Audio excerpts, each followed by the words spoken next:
Alrighty, so we're going to talk about some logic stuff. And as you see, if A and B are both true, then that whole thing is true.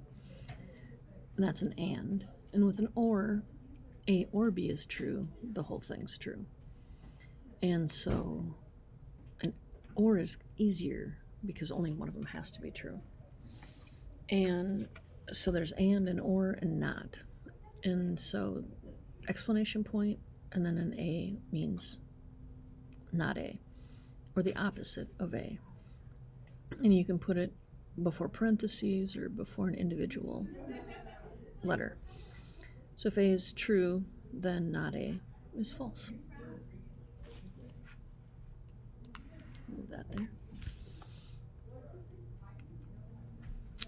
And now we're going to do a truth table. And so anytime you have an expression such as not A and B, or not A or B, the question might be, when is this false? Or when is this true?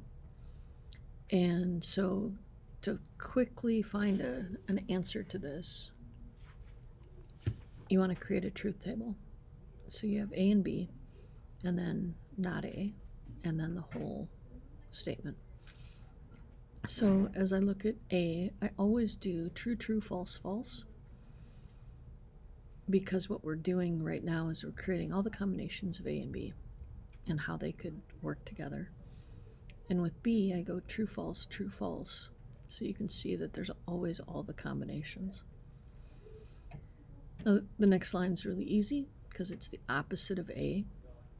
And now we're going to look at B and not A. So with or, only one of them has to be true for the whole thing to be true. So now we can see the only time it's false is when A is true and B is false. So the answer to the question would be exactly that.